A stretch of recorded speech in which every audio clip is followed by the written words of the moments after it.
India മുന്നണിക്ക് നിങ്ങൾക്ക് തടസ്സമായി നിൽക്കുന്ന പ്രധാനപ്പെട്ട വിമർശനങ്ങളിലൊന്നും നേരത്തെ ആ സുഹൃത്ത് ചോദിച്ചതുപോലെയാണ്. ഇന്ത്യ മുന്നണിയിലെ കോൺഗ്രസ് പാർട്ടിക്ക് എങ്ങനെ നിങ്ങൾ വിശ്വസിച്ചു നിങ്ങൾ വോട്ട് രേഖപ്പെടുത്തും? അപ്പുറത്ത് ചാടില്ലേ, മറുകണ്ഠം ചാടില്ലേ? അതിൽ ഇടതു മുന്നണിയല്ലേ വിശ്വസിക്കാൻ പറ്റൂ എന്നതാണ് ചോദ്യം. ഞാൻ ആ ചോദ്യം ഉത്തരം പറയാം. എനിക്ക് 2 മിനിറ്റ് സമയം. ഇനി ഈ പ്രോഗ്രാമിനകത്ത് എനിക്ക് സമയം തന്നില്ലെങ്കിൽ കുഴപ്പമില്ല, മറുപടി പറഞ്ഞോട്ടെ. കുറെ കാലമായുള്ള ചർച്ചയാണല്ലോ. യഥാർത്ഥത്തിൽ ഈ കോൺഗ്രസിൽ നിന്ന് BJP-യിലേക്ക് ആളുകൾ ഒഴുകുന്നു, ഒരു നറേഷൻ സൃഷ്ടിക്കപ്പെട്ടിരിക്കുന്നു.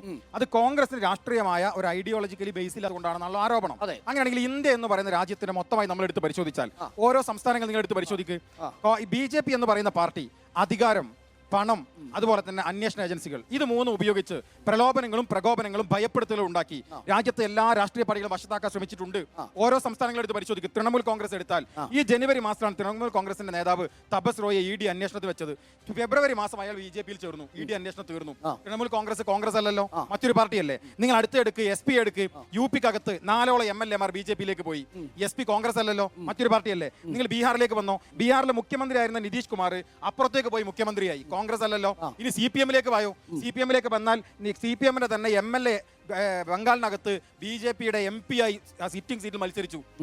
കോൺഗ്രസ് അല്ലല്ലോ, CPM അല്ലേ. അപ്പൊ എന്താണ് യഥാർത്ഥത്തിൽ പ്രശ്നം? കോൺഗ്രസ് ആണോ പ്രശ്നം, BJP ആണോ പ്രശ്നം? ഞാൻ പറഞ്ഞു മുഴുവനാക്കട്ടെ.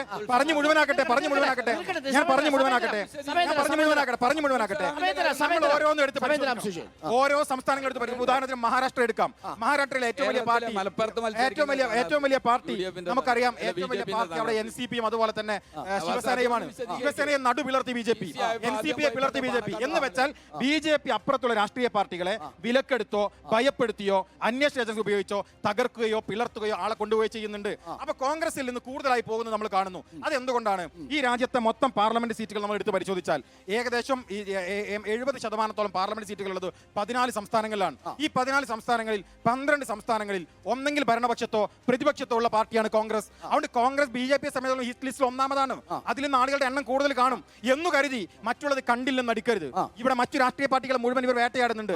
ഇതൊന്നും ഒരു പാർട്ടിയിൽ നിന്ന് BJP-യിലേക്ക് പോകാനുള്ള കാരണമായി ഉയർത്തി കാണിച്ചുകൂടാ എന്ന് പറയുമ്പോൾ തന്നെ BJP-യുടെ അധാർമികതയാണ് ഇതിന് ഏറ്റവും പ്രധാനപ്പെട്ട കാരണം. അങ്ങോട്ട് വരുമ്പോഴും ഞാൻ പറഞ്ഞു നമ്മൾ അറിയണത് അചഞ്ചലമായി ജയിലറിലേക്ക് കൊണ്ടുപോകുമെന്ന് പറയുമ്പോഴും ആക്രമിക്കപ്പെടുമെന്ന് പറയുമ്പോഴും ബാങ്ക് അക്കൗണ്ടുകൾ മരവിപ്പിക്കപ്പെടുമ്പോഴും ഒരു ട്രെയിൻ ടിക്കറ്റ് എടുക്കാൻ പോലും ഞങ്ങളുടെ കയ്യിൽ പണമില്ല എന്ന് പറഞ്ഞ രാഹുൽ ഗാന്ധി, ഇന്നലെ പറഞ്ഞ രാഹുൽ ഗാന്ധി ഇന്ന് പറഞ്ഞത് ഞങ്ങൾ പൊരുതുകയാണ്, ഒരടി പോലും പിറകോട്ടില്ല എന്നാ കോൺഗ്രസ് പറഞ്ഞത്, എന്നാ രാഹുൽ ഗാന്ധി പറഞ്ഞത്. എന്ന് വെച്ച ഏതെങ്കിലും ഒരാൾ പോയതോ വന്നതോ, അത് CPM എന്നായാലും ഇവർ രാജേന്ദ്രൻ പോയാലും അത് ഇവർ ചിരിച്ച് സ്വീകരിച്ചതുപോലെ ചിരിച്ച് സ്വീകരിക്കുന്ന കൂട്ടത്തിലല്ല ഞങ്ങൾ. അത് ഇവരുടെ മാത്രം പ്രശ്നമല്ല എന്ന് ഞങ്ങൾ മനസ്സിലാക്കുന്നു. സമ്മതിച്ചു. വലിയ കണക്കുകളൊക്കെ താങ്കൾ പറഞ്ഞു, വളരെ കൃത്യവുമാണ് നിരീക്ഷണം. പക്ഷേ നിങ്ങളുടെ UDF-ന്റെ നോമിനിയായ വൈസ് ചാൻസലറായ അബ്ദുൾ സലാം ഇന്ന് മലപ്പുറത്ത് BJP-യുടെ കാൻഡിഡേറ്റാ.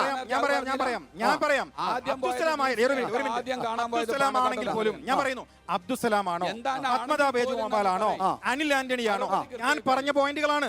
ഇവർ അധികാരം ഉപയോഗിച്ച്, ഇവർ ഈ പണം ഉപയോഗിച്ച്, ഇവർ അന്വേഷണ ഏജൻസി ഉപയോഗിച്ച് ഭയപ്പെടുത്തിക്കൊണ്ടല്ലേ. ഇപ്പൊ എങ്ങനെ അരവിന്ദ് കെജ്രിവാൾ എങ്ങനെ അകത്ത് പോയത്?